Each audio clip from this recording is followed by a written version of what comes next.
Welcome to Sanghamitra TNPSC. Hello friends, இன்றைக்கி நம்ம பார்க்க போகிற டாபிக் என்னென்னு பார்த்தீங்கன்னா குரூப் 4 எக்ஸாமோட OMR ஷீட் எப்படி ஃபில் பண்ணுறது அப்படின்னு தான் நம்ம பார்க்க போகிறோம்.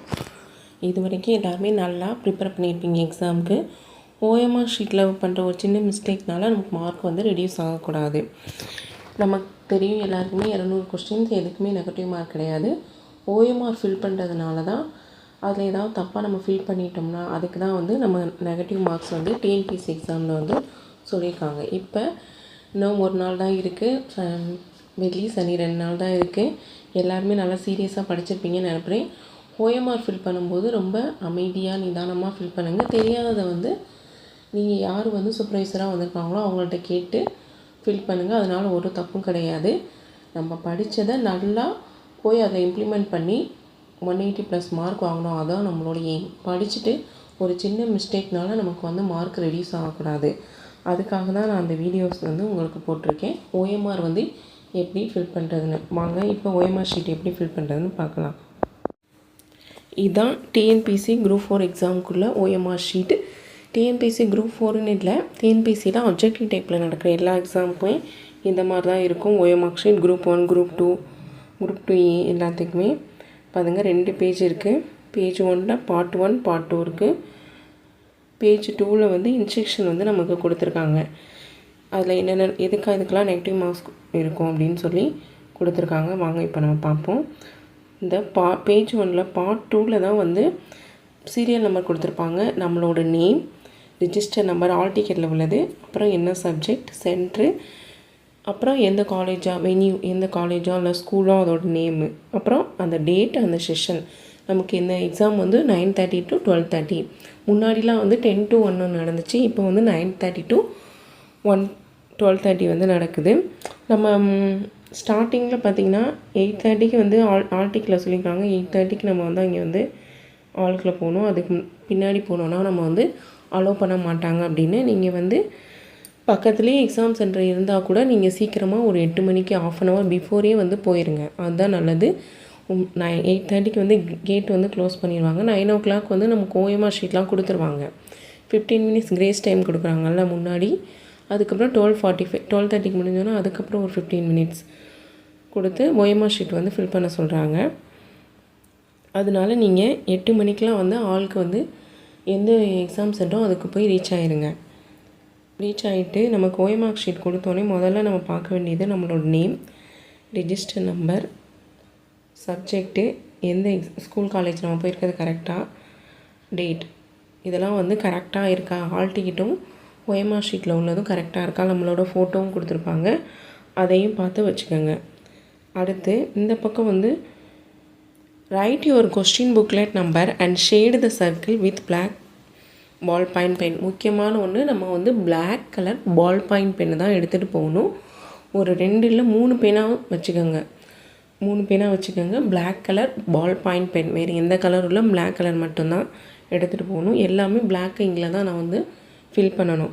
நமக்கு கொஸ்டின் புக்லெட் கொடுத்துருப்பாங்க. அதில் ரைட் சைடில் டாப்பில் ஒரு சீரியல் நம்பர் கொடுத்துருப்பாங்க. அதை இங்கே கரெக்டாக நீங்கள் ஃபில் பண்ணணும். நம்ம கொஷின் புக்லெட் கொடுத்தோன்னே ஃபில் பண்ணக்கூடாது. கொஷின் புக்லெட் கொடுத்தோன்னே அதில் 200 கொஸ்டின்ஸும் கரெக்டாக ஃபில் பண்ணியிருக்கா அப்படின்னு நீங்கள் பார்த்துட்டு தான் இதில் கொஷின் புக்லெட் அந்த நம்பரை ஃபில் பண்ணணும். அதுக்கு முன்னாடி நீங்கள் ஃபில் பண்ணிவிட்டு ஏதாவது ஒரு தப்பு இருந்துச்சுன்னா நமக்கு இந்த OMR ஷீட்டை மாற்றி தரமாட்டாங்க. அதை நல்லா ஞாபகம் வச்சுக்கோங்க. கொஷின் புக்லெட் கொடுத்தோன்னே அதில் உள்ள நம்பரை ஃபில் பண்ணுறதுக்கு முன்னாடி 200 கொஸ்டின்ஸும் கரெக்டாக ஃபில் ஆகிருக்கா அப்படின்னு சொல்லி நீங்கள் பார்த்துட்டு அதுக்கப்புறம் நீங்கள் அதில் உள்ள ஒவ்வொரு நம்பரையும் கரெக்டாக ஷேட் பண்ணணும், வெளியில் வராமல். அதுக்கடுத்து இது எக்ஸாம் முடிஞ்சோன்னு தான் ஃபில் பண்ணணும். இங்கே ப்ரெசன்ட் ஆப்ஷன், இது ப்ரெசண்ட்டை நீங்கள் அவங்க சொல்கிறாங்களோ இல்லையோ நீங்கள் ப்ரெசன்ட் அப்படின்னு சொல்லி இதில் ஃபில் பண்ணிடுங்க. அதே மாதிரி இது 2 தான் நீங்கள் கொடுத்தோன்னே பேஜ் 1ல் இது 2ஐயும் நீங்கள் பார்த்துக்கணும். பார்ட் 2ல் நேம், எக்ஸாம் சென்டர், நம்மளோட ஃபோட்டோ எல்லாமே கரெக்டாக இருக்கான்னு ஃபஸ்ட்டு பார்த்துக்கணும். அதுக்கப்புறம் கொஸ்டின் புக்லெட் கொடுத்தோன்னே 200 கொஸ்டின் ஃபில் ஆகிருக்கா அப்படின்னு பார்த்துட்டு அந்த கொஸ்டின் புக்லெட் சீரீஸ் நம்பரை இதில் ஃபில் பண்ணணும். இப்போ பேஜ் 2க்கு வாங்க.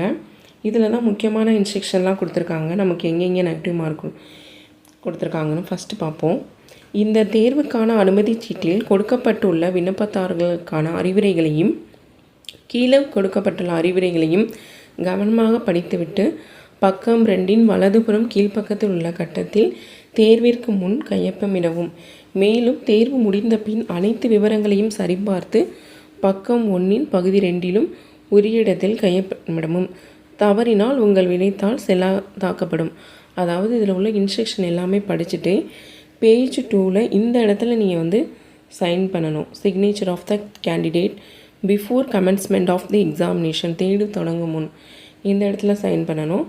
அதுக்கப்புறம் எக்ஸாம் முடிஞ்சதுக்கப்புறம் ஆஃப்டர் 12:30 அப்புறம் இந்த இடத்துல நீங்கள் ஒரு தம்ப் இம்ப்ரெஷனும் இந்த இடத்துல ஒரு சைனும் பண்ணணும். இங்கே ஏ எத்தனை, பி எத்தனை, சி எத்தனை அப்படின்னு கவுண்ட் பண்ணிவிட்டு இது ஃபுல்லாக கவுண்ட் பண்ணி இது ஃபுல்லாக ஃபில் பண்ணதுக்கப்புறம் தான் இங்கே நீங்கள் சைன் பண்ணணும். இந்த 2 சைனும் ரொம்ப முக்கியம் அப்படின்னு சொல்லியிருக்காங்க. அடுத்து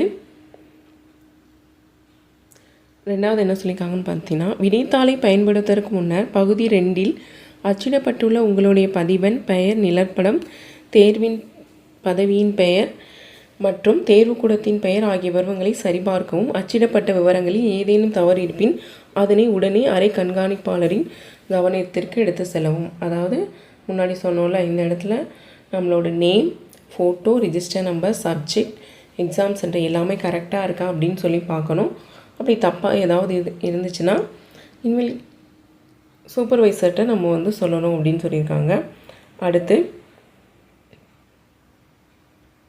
3வது என்ன கொடுக்கும், விடைத்தாளில் அனைத்து விவரங்களையும் எழுதவும் நிரப்பவும் கருமை நிற பந்துமுனை பேனாவை மட்டுமே பயன்படுத்தணும். அதாவது பிளாக் பால் பெயின் மட்டும்தான் நம்ம யூஸ் பண்ணணும் அப்படின்னு சொல்லியிருக்காங்க. நல்லா நோட் பண்ணிக்கோங்க, black colour ball point pen. அடுத்து 4வது என்ன சொல்லியிருக்காங்கன்னு பார்த்தீங்கன்னா, பகுதி 1 எந்த இடத்திலும் நீங்கள் கையொப்பம் இடக்கூடாது. இருப்பினும் தேர்வு முடிந்த பின்னர் உங்களது இடது கை பெருவிரலில் ரேகை பதிவினை பகுதி 1 கீழ்ப்பக்கத்தில் உரிய இடத்தில் பதிக்கவும். அதாவது எக்ஸாம் முடிஞ்சோன்னே இந்த இடத்துல லெஃப்ட் ஹேண்ட் தம்ப் இம்ப்ரெஷன், இடது கையோட தம்ப் இம்ப்ரெஷன் பெருவிரலோட கைரேகையை நம்ம வைக்கணும். இதுக்குள்ளே தான் வைக்கணும். இதுக்குள்ளே வச்சுட்டு நம்ம வேறு எங்கேயாவது அதோட அந்த அச்சு பட்டுருச்சுன்னா அப்போயும் இந்த பேப்பர் இன்வேலிட் பண்ணிடுவாங்க, இந்த OMR ஷீட்டை. அதனால் நீங்கள் அதில் வச்சு முடித்தோடனே ஒரு கர்ச்சீப் எடுத்துகிட்டு போயிட்டு அதில் தொடச்சி நல்லா எடுத்துருங்க. அடுத்து 5வது என்ன சொல்லியிருக்காங்கன்னு பார்ப்போம்.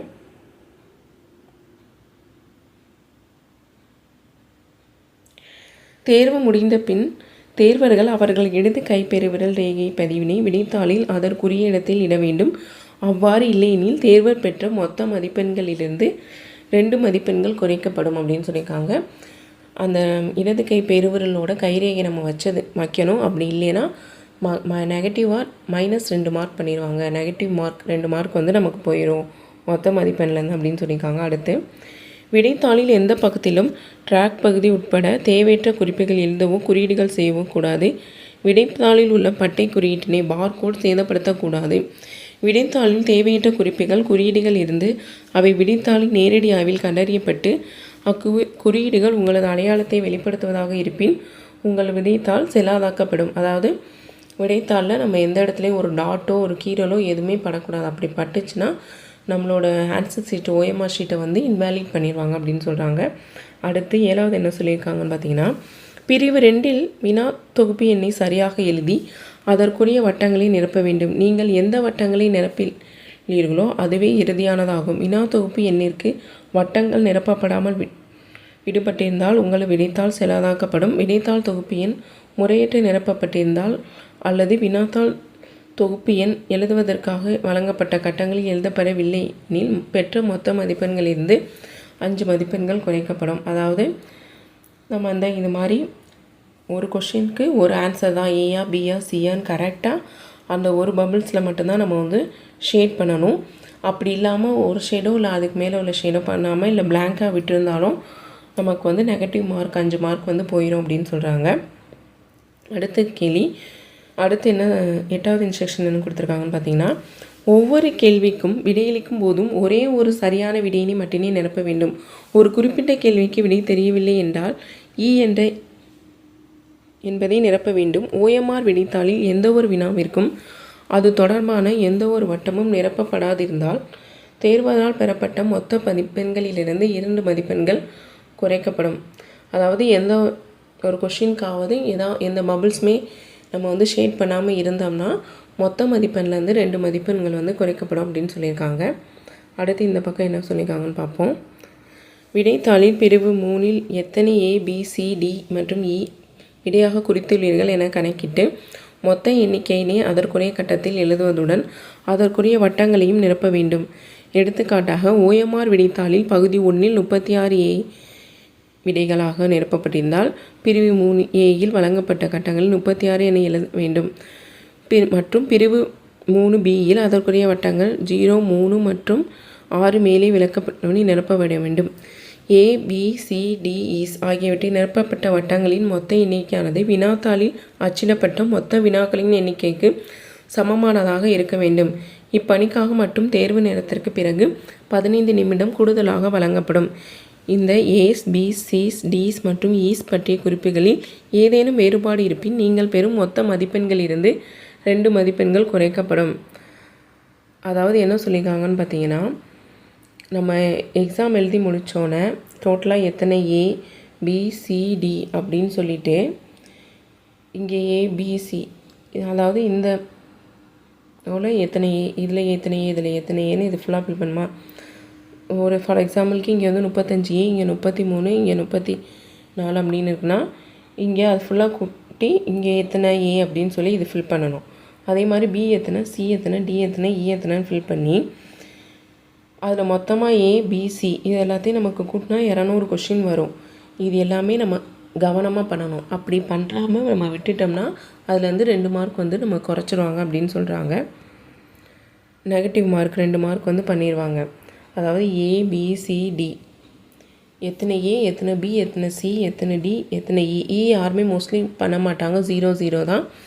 எல்லாத்தையும் கவுண்ட் பண்ணி இங்கே போட்டுட்டு கடைசியாக A, B, C, D, E இது 5ஐயுமே கூட்டும் போது நமக்கு 200 கொஷின் வரணும். அது மாதிரி நீங்கள் கரெக்டாக கவுண்ட் பண்ணி போடுங்க. அப்படி தப்பாக ஏதாவது இருந்துச்சுன்னா 2 மார்க் மைனஸ் பண்ணிடுவோம் அப்படின்னு சொல்லியிருக்காங்க. அடுத்து என்ன சொல்லியிருக்காங்க பார்ப்போம். விடைத்தாளில் பிரிவு 4 மற்றும் 5 அரை கண்காணிப்பாளரால் நிரப்பப்பட வேண்டும்.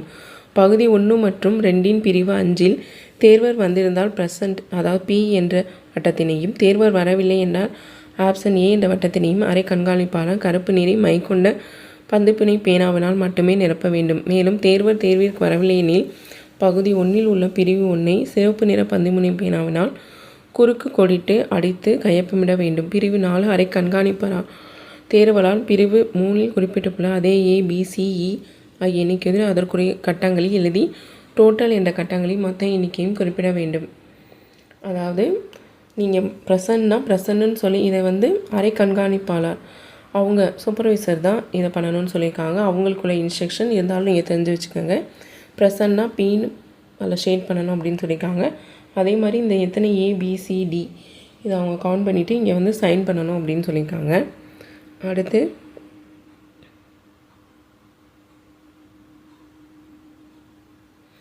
அனைத்து வினாக்களும் ஏதேனும் ஒரு வட்டத்தை நிரப்பியுள்ள விவரங்களை உறுதி செய்த பின்னர் பகுதி 1இன் கீழ்ப்புறத்தில் அரை கண்காணிப்பாளர் தனது கையொப்பத்தினை இட வேண்டும்.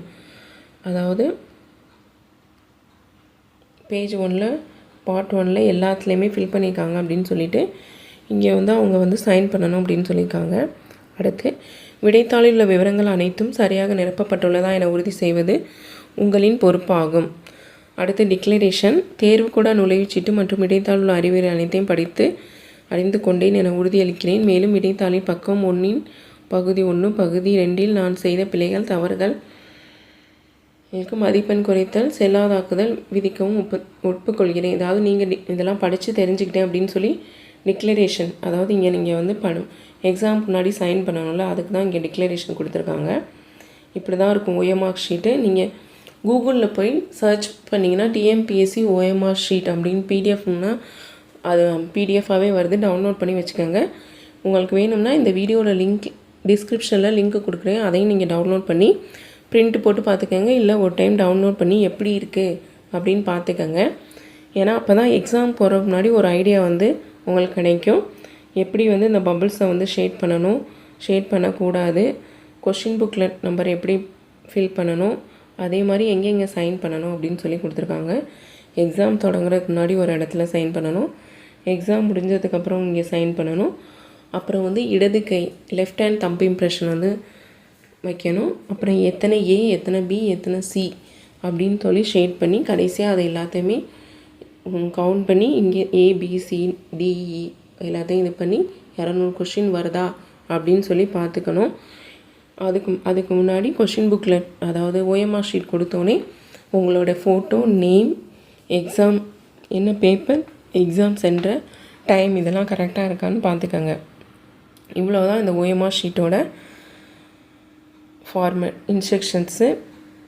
இதுதான் இப்படி தான் இருக்கும். நீங்கள் எக்ஸாம் போகிறதுக்கு முன்னாடி டிஸ்கிரிப்ஷனில் வந்து OMR ஷீட் லிங்க் வந்து கொடுக்குறேன், டவுன்லோட் பண்ணி பார்த்துக்கங்க.